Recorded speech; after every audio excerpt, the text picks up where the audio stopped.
Hey guys, I've got about 13 minutes to go here. Well, till my 12 and a half minutes to go to perform. Actually, what time is it? It's 4:48 p.m. Pacific. I got about 14 minutes before my bus arrives. But I thought I'd come on here. And first of all, I do want to apologize for any abrupt stream interruptions. Abrupt stream stoppages. Where the live stream just stops and everything, and I have to resume it. I want to apologize for that, as well as any weak internet connections.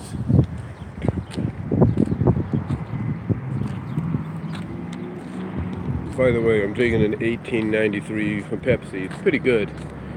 They came out with this about a couple years ago, or a year ago or something. But anyway, I wanted to come on here and talk about some recent WWE news. Let's start off, first of all, with the whole Roman problem. I can get why WWE wants to push Roman. Why they are so determined through, and God excuse me for saying this, through hell or high water, they are determined to make Roman their guy. They are determined to make you, us, the fans, hardcore, casual, love Roman Reigns. They want us to love him. They want us to cheer for him. They are doing their darndest to make that a reality. And I give them credit. But what they have to understand is we live in a day and age now to where fans don't want, what's the old saying?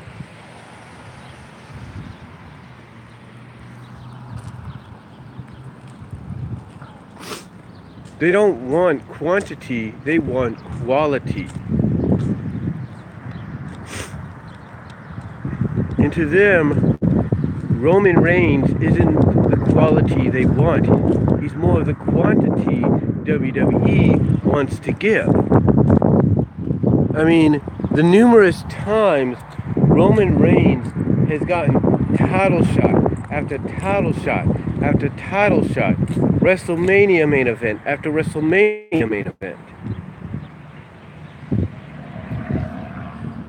You kind of see how fans feel. It's like the quantity is overriding the quality that WWE does not see. I'm sure Vince scratches his head every week with SmackDown and wonders why people like AJ Styles, why they like Daniel Bryan. It's because they have the quality that fans want. Fans see someone that has that total package to them. That total package being charisma and athleticism. Basically able to say what they're going to do and back it up in the ring.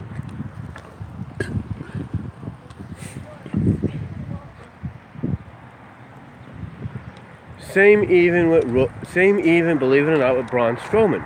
Braun Strowman may not be a catch-cans wrestler, but guess what? Braun Strowman has that total package, has that it factor fans want. He has charisma, and he backs up what he says in the ring. What he says he's going to do, he backs it up.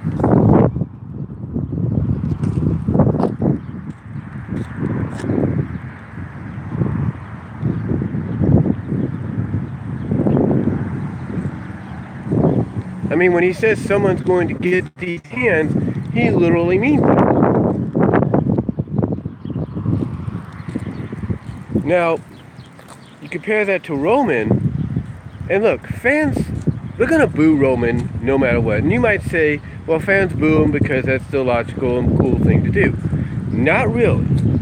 If it was the logical and cool thing to do, then the fans in Saudi Arabia, with all due respect, would not have booed Roman. They would have at least gave him a decent pop. They would have done that. They would have at least given Roman a decent pop when he came out. They wouldn't have booed him.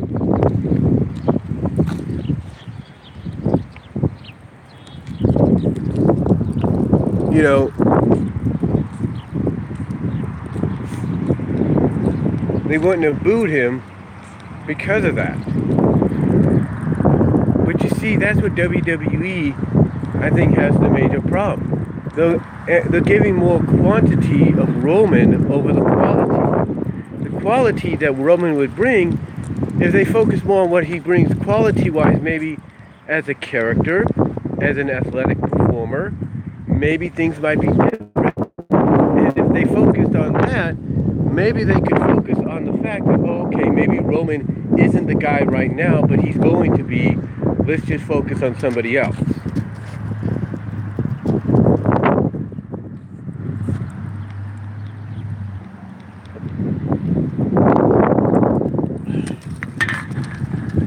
I mean, I know it's a strange comparison, if you will, but it's true. Brock, I mean, it is, well, not a strange comparison, but I know it's a strange way of kind of stating that, you know, this Roman problem of theirs, but it's a fact. They keep shoving Roman down our throats. And by shoving him down our throats, they don't realize they're focusing more on the quantity of how many times Roman can get that opportunity to be pushed to the moon, become champion, become the face. And they're not focused on the quality of what he can bring in the ring, charisma-wise, athletic-wise. They're not focusing more on the quality of Roman and the value he has to, quality-wise, to the company right now. Instead, they're focusing on the quantity. And the only reason, let's be honest, the only reason,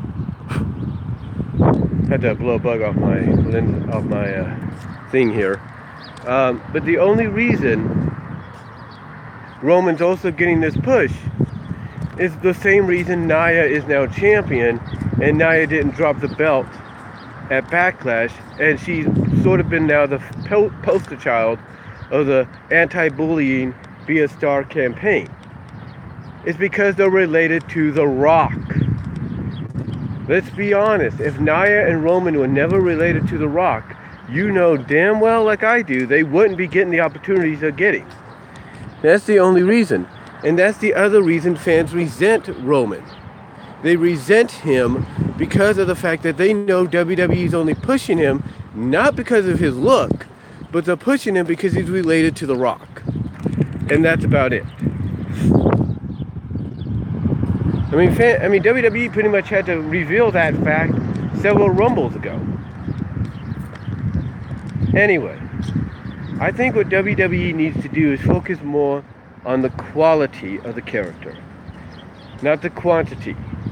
I mean, WWE is so focused on the quantity right now that they are gonna put Roman in a feud with, of all characters, Jinder Mahal, just to get him cheered. But here's the problem. That may work. They may work in the long run. But the truth is, after it's all said and done, they're going to go back to booing him. Because fans, they know. They can see through it. Okay?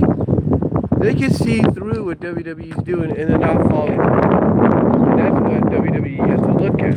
Fans are not buying into the crap. I mean, yeah, they'll cheer Roman because they despise Jinder more than him. But when it's all said and done, they're going to go back and boo Roman because it's not just a cool thing to do, because they know exactly what this is all about. And they ain't buying it. They ain't buying it whatsoever. So if I'm WWE, I focus more on the quantity, on the quality of this guy, and the value he brings right now, instead of quantity. In other words, trying to shove him down our throats. That's what I would do. Just checking my time here. Got about 4.5 minutes.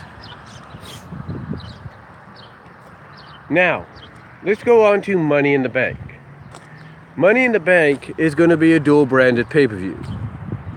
Money in the Bank is going to have 2, maybe 3 ladder matches.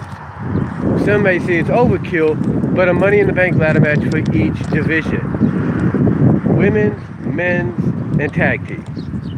And apparently, only going to be one briefcase. Now, what I mentioned to Delexman, I think, could be a reality. Samoa Joe could end up cashing in this briefcase, could end up winning Money in the Bank, and cashing it in on Roman as the Universal Champion. It makes sense because now you have Joe getting one over on Roman. Because if it was going to be multiple ladder matches, you'd have a red briefcase and a blue briefcase for each with men, women, and tag team. But you don't. It's one. So basically what that means is the winner of these ladder matches gets to choose the champion of whatever brand they want, of whatever brand they cash in on.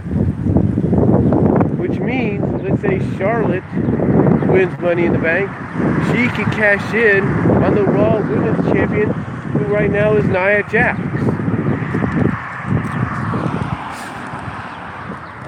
Or let's say Sasha wins Money in the Bank, because she'll probably get another chance, so Bayley does. Bayley could cash in on Carmella if Carmella's still the champion by the time she cashes in. Get the point? Same with the men. Whoever wins that cashes in on whoever the champion they want. Big E, let's say Xavier, he's in Money in Bank, I think. He gets to cash in. If he wins, he cashes in maybe on the Universal Champion on Raw, becomes part of Raw because of that. Same with the SmackDown side of things, you know. Finn Balor could cash in on AJ, and there you go.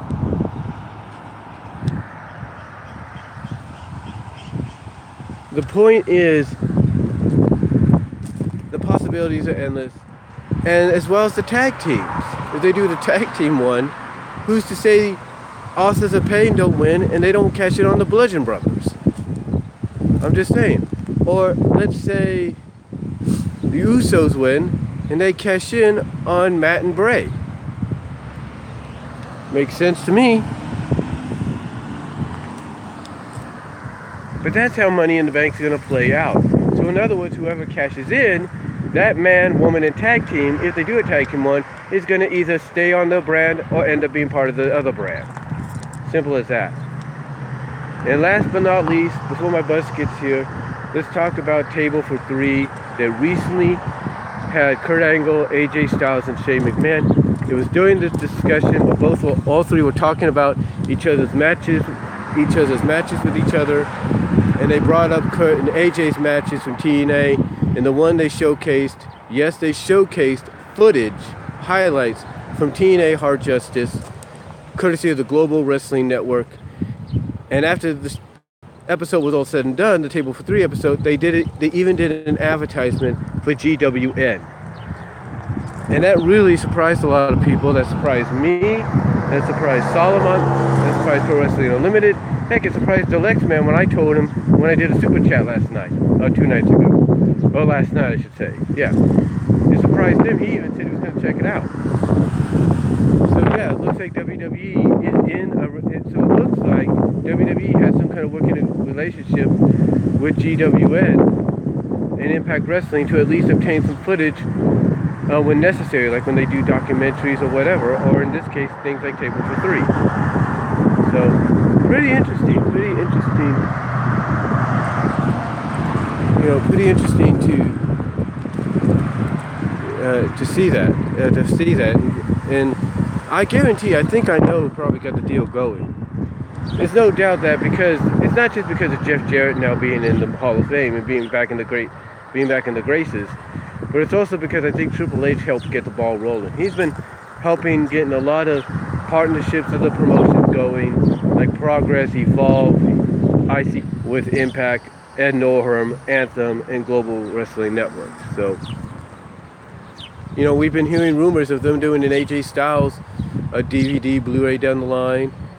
Same with Samoa Joe and Kurt Angle. So they need the footage. And guess what? They need certain footage of matches that they've had only in that company.